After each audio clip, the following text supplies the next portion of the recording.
Palantir's Gotham software is perhaps the biggest threat to freedom most people in Europe will face in their lifetimes. Without having been given any fair warning of what the software does, how it does it, who gets to see it, where it is saved, and what kinds of conclusions it may come to, it is inconceivable that law enforcement services are even considering its use.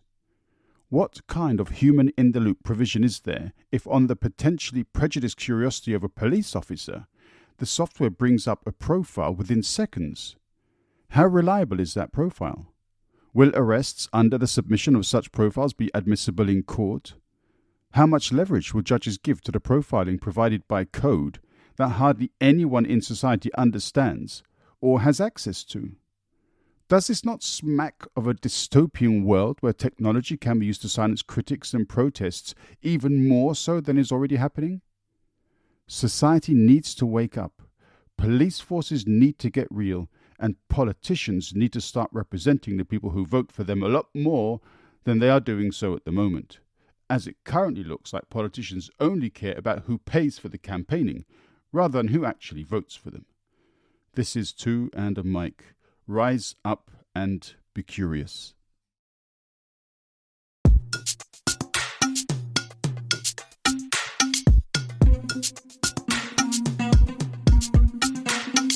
Dung weche pek kod welo mabiro e TwoandaMic. Dung parodit kod jok mawuoye TwoandaMic. Seche tin sud buta wawinji e TwoandaMic. Wala wachokre wabed piny biwawinje ero chako dongomit ndi podcast makende. What is Palantir? Very briefly, because this information is out there and you can get it from people who know much more about it than I do. It seems to be a kind of information aggregator. It's given access to criminal records by whichever authority introduces it, and it finds online information on people that most people don't even know is available, nor even that it exists. As most of the internet is an opaque and massive trove of unlabeled and unindexed data in the deep and the dark webs, they are different, what lies in there is a mystery to most of us. We also don't know exactly where all of our digitally tracked data is kept, nor who has access to it. It would not be too large a leap to imagine that Palantir has access to more information about us than we will ever consider possible. Whether that information can be used to paint a certain picture that could justify the kinds of narratives specifically motivated security and police agencies may desire is an open question. Would you trust them? Well, who is among the them in this case? Palantir, that's the company name, the software is called Gotham, rather ominously, is owned by people who believe things most sci-fi baddies believe.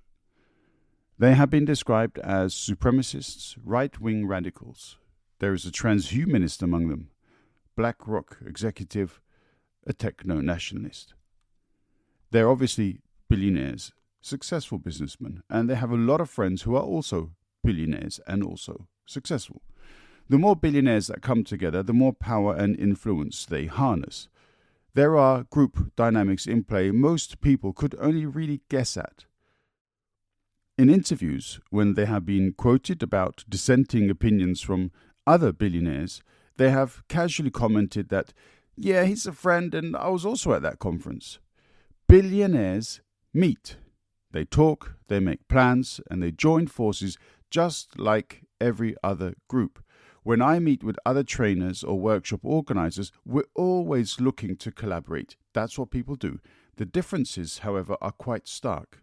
Intention, opportunity, and application.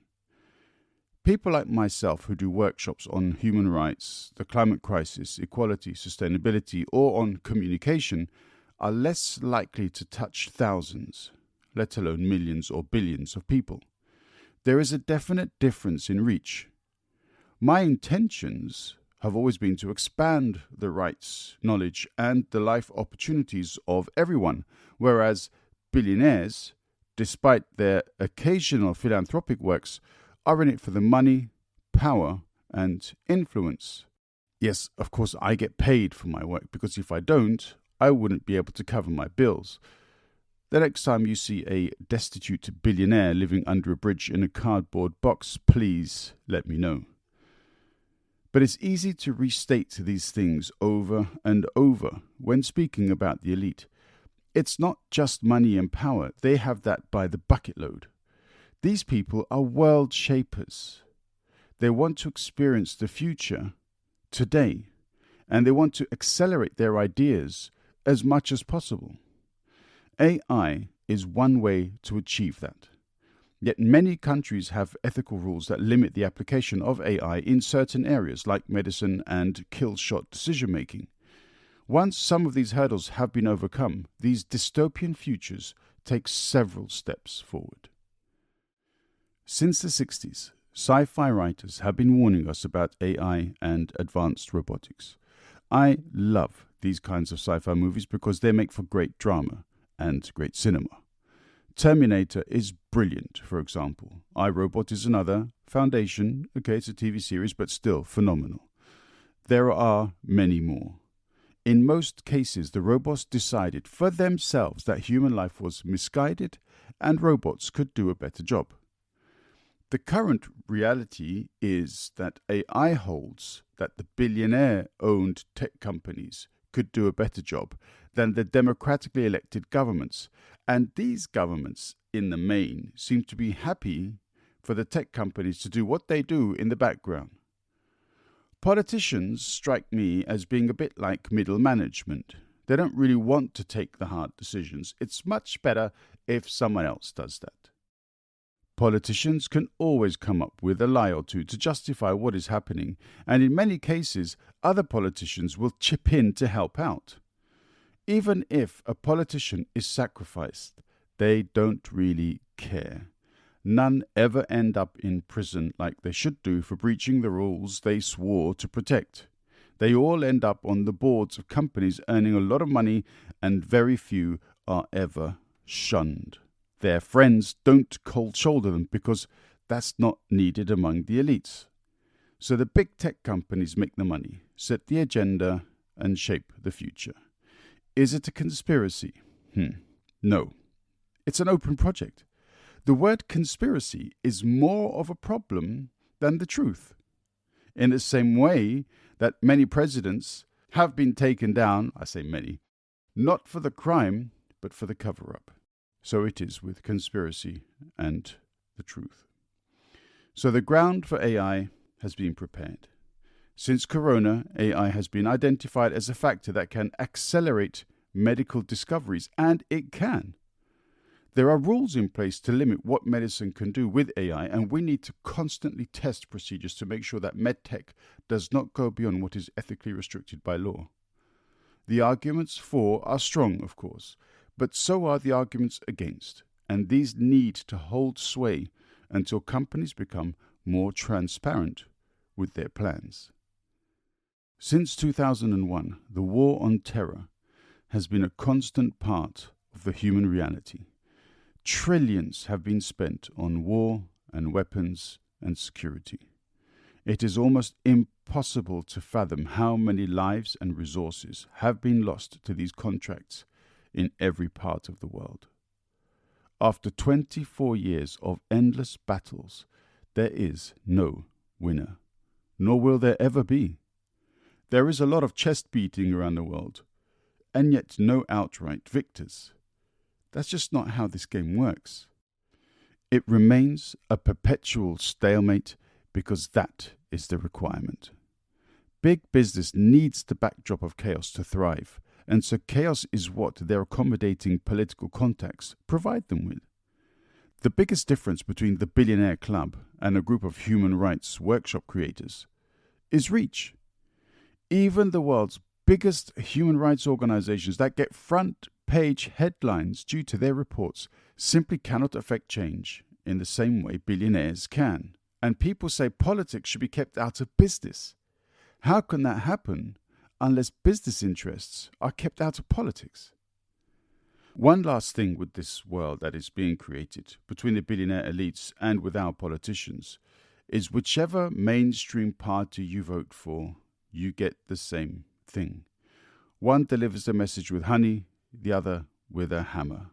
Whether you vote in Germany CDU, Green, SPD or FDP, you get a neoliberal operation happy to invest in the international war machine.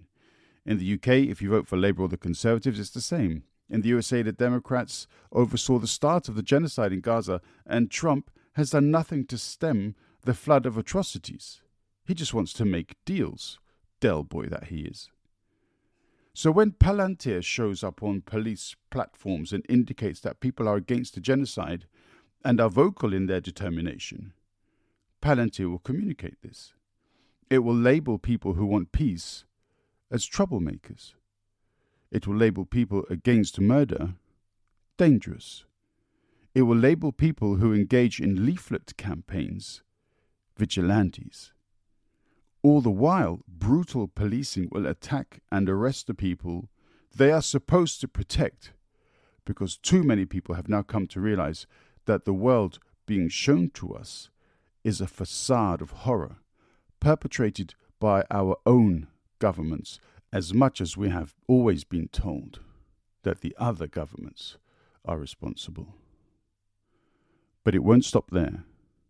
Every digital byte and bit created from our smart devices will be harvested to create detailed profiles of who we are, why we do things, and with whom we do them. We will have jumped out of an authoritarian nightmare of one sort mere decades ago, only to allow ourselves to stumble into another, a digital nightmare where the glitch is actually to be found in our democracies. We have passively walked down an ever-narrowing path, and despite seeing that we continue to march forward, mobile phones in hand, satisfactorily eyeing our maps apps as we go. How tight are we going to allow this path to get? Will we try to stop our forward march as we feel the squeeze really kick in? What about when they start to pick us off as the path is reduced to single file and we don't see what's happening ahead? Will we still believe that the path leads to salvation and freedom? How blind do we allow ourselves to become before we really start to see where that road leads? I will never stop beating this drum. We need to demand better from our representatives. We need to demand more representation. We need to see more fairness. We need to see justice. We need to see hope that our future generations won't have to keep putting out the fires of catastrophic mismanagement that our generation appears to be determined to leave behind. This is TwoandaMic. Rise up and be curious. Mike.